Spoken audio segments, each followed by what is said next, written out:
Oh, wait. Hi guys, we're gonna make ice cream and here's our cone. And step 1, this pink ice cream on the bottom. And the step 2, purple. And step 3, blue. And step 4, green. And step 5, yellow.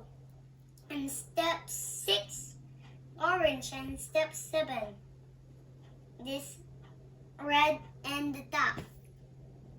Yes, looks like ice cream. What? Bye-bye. Thank you for watching. Thank you Thank for you watching. for watching.